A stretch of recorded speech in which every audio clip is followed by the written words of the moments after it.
Assalamualaikum warahmatullahi wabarakatuh. Berjumpa lagi ya dengan Bu Mega. Bagaimana kabarnya hari ini? Semoga kita selalu diberi kesehatan dan dalam perlindungan Tuhan Yang Maha Esa. Kali ini kita akan belajar tema 1 subtema 4, pertumbuhan dan perkembangan tumbuhan, dengan materi bahasa Indonesia, matematika dan SPDP. Tumbuhan itu salah satu makhluk hidup yang memiliki banyak manfaat untuk kehidupan manusia ataupun hewan. Maka dari itu kita harus menjaga dan melestarikannya dengan cara merawat tumbuhan tersebut. Bagaimana kita merawat tumbuhan tersebut? Kita harus tetap melestarikan jenisnya dengan cara mengembangbiakannya. Seperti halnya pada makhluk hidup yang lain, tumbuhan itu juga dapat berkembang biak. Berkembang biakannya melalui beberapa cara, baik secara generatif ataupun vegetatif. Apa itu perkembang biakan generatif dan vegetatif? Perkembangbiakan generatif itu adalah perkembangbiakan yang dilalui melalui penyerbukan dan biasanya dilakukan melalui penanaman biji. Pada penyerbukan itu adalah proses perkawinan antara benang sari dan putik. Benang sari adalah alat kelamin jantan, sedangkan putik adalah alat kelamin betina. Proses penyerbukan tersebut bisa dibantu oleh manusia, hewan, ataupun angin. Pada penyerbukan yang dibantu oleh hewan, yang biasanya dilakukan oleh kupu-kupu ataupun lebah, di saat lebah itu hinggap pada suatu bunga, dia akan mengambil nektar yang akan dijadikan madu olehnya. Namun pada saat dia hinggap pada bunga tersebut, serbuk sari pada benang sari tersebut akan menempel di bagian kaki ataupun tubuh pada lebah tersebut, yang kemudian lebah tersebut terbang ke bunga lainnya, yang akhirnya serbuk sari yang menempel pada anggota tubuh lebah tersebut akan bertemu dengan sari putih pada bunga lain. Makanya terjadinya penyerbukan yang dilakukan oleh hewan.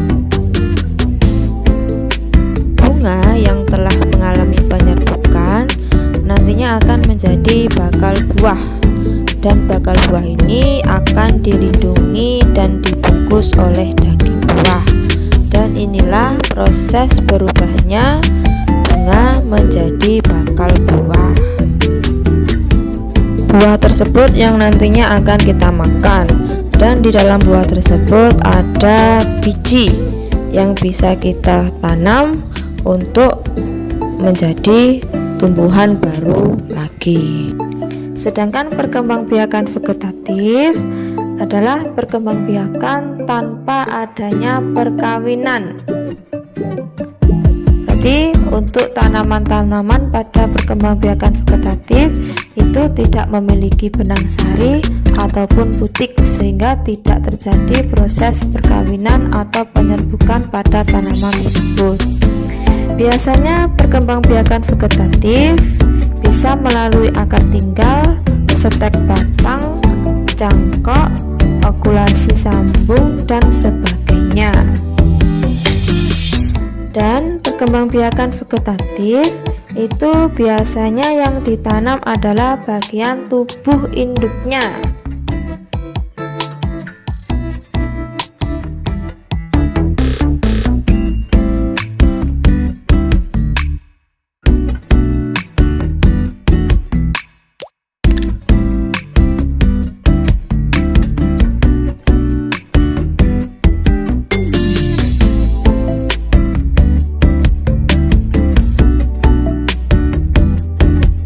Perkembangbiakan vegetatif dapat berlangsung secara alami ataupun buatan. Vegetatif alami itu terjadi dengan sendirinya tanpa bantuan manusia. Misalkan pada umbi lapis, umbi batang, umbi akar, akar tinggal, geragi, tunas, dan tunas adventif.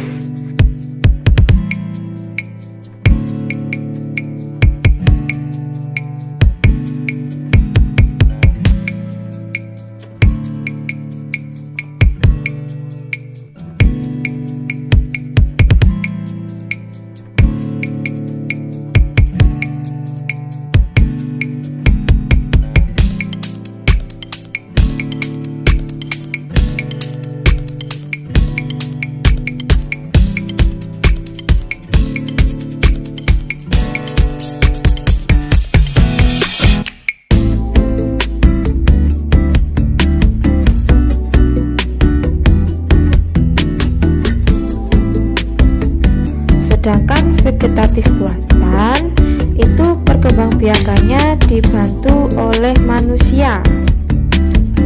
Misalkan kalian pernah melihat seseorang menanam ketela pohon.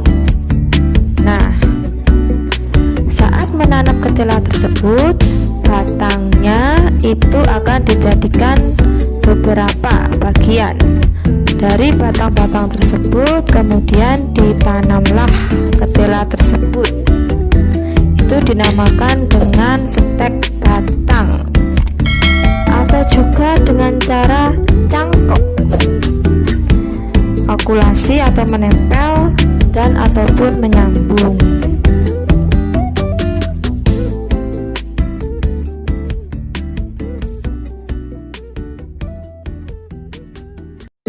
Telah kita ketahui bersama bahwa tumbuhan itu memiliki cara perkembangbiakan yang berbeda-beda.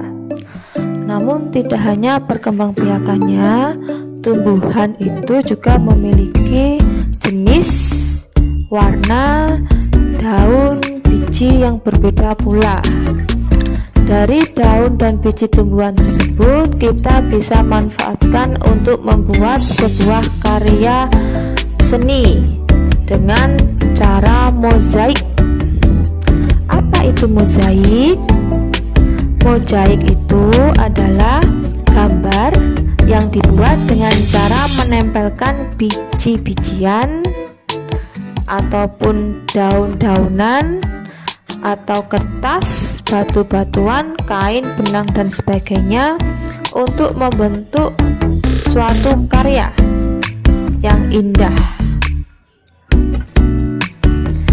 Nah, kita ikuti langkah-langkah berikut untuk membuat kerajinan mozaik.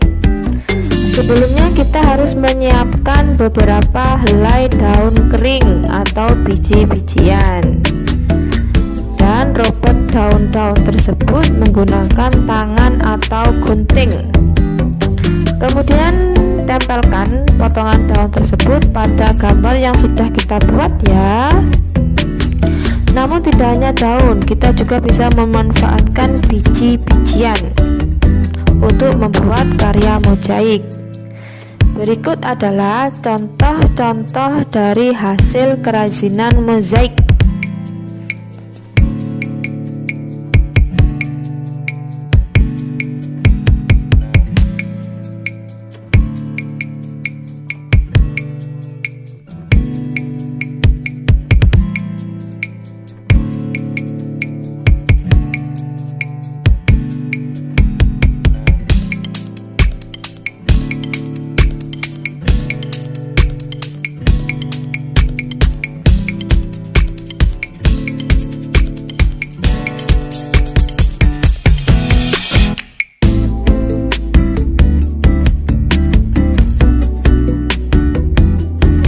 Jika kamu dan Udin ingin membuat mozaik menggunakan biji-bijian, namun kalian hanya memiliki 10 biji kacang merah,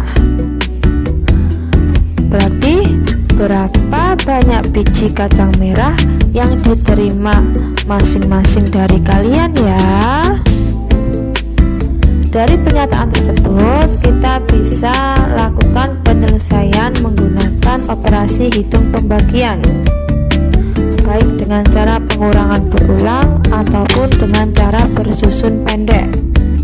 Untuk pengurangan berulang itu biasanya menggunakan bilangan yang kecil, dan biasanya untuk pembagian bersusun pendek itu digunakan untuk pembagian dengan bilangan yang lebih besar. Tadi kita memiliki 10 biji, akan dibagikan kepada saya dan Udin. Berarti di sini ada berapa orang? Ada 2 ya, saya dan Udin. Berarti 10 dibagi 2. Bagaimana kita menghitungnya? Kita bisa menghitung dengan pengurangan berulang, yaitu 10 tadi kita bisa kurangi 2 sampai ketemu 0, sampai hasilnya habis 0, yaitu 10 dikurangi 2 sama dengan 8. 8 kurangi 2 sama dengan 6. 6 dikurangi 2 sama dengan 4. 4 dikurangi 2 sama dengan 2, dan kemudian 2 dikurangi 2 sama dengan 0. Nah, ketika kita sudah mendapatkan angka 0, berarti pengurangan yang kita lakukan sudah selesai. Berarti ada berapa pengurangan yang dilakukan 2 tadi? Coba kita hitung. Ya, pengurangannya ada 5. Berarti hasilnya 10 dibagi 2 sama dengan 5. Pembagian tersebut bisa kita lakukan dengan cara bersusun pendek, yaitu dengan cara porogapit. Apakah kalian tahu cara porogapit? Nah, berikut caranya. Kita bisa menggunakan bilangan yang lebih besar ya. Misalkan pada bilangan 52, kita bagi 2. Nah, bagaimana caranya? Sebelumnya kalau untuk perkalian ataupun pengurangan dan penjumlahan, kita harus mengenal nilai tempat satuannya terlebih dahulu. Namun pada pembagian kita harus melihat dari nilai tempat yang paling besar. Karena di sini adalah 52, berarti nilai tempat yang besar itu adalah puluhan, yaitu angka 5. Nah, 5 dibagi 2 sama dengan 2, sisa 1. Nanti kita tulis 2 di sini ya. Kemudian 2 dikali 2 sama dengan 4. Kita tulis di sebelah sini. Kemudian kita dikurangi dari nilai satuannya, yaitu 2 dikurangi 0. 0 di situ adalah kita anggap 0 ya. Berarti 2 dikurangi 0 sama dengan 2. Kemudian 5 dikurangi 4 sama dengan 1, berarti 12. 12 di sini kita bagi 2 sama dengan berapa? Ya, 12 dibagi 2 itu adalah 6. Kemudian kita kalikan hasilnya tadi, 6 dikali 2 sama dengan 12.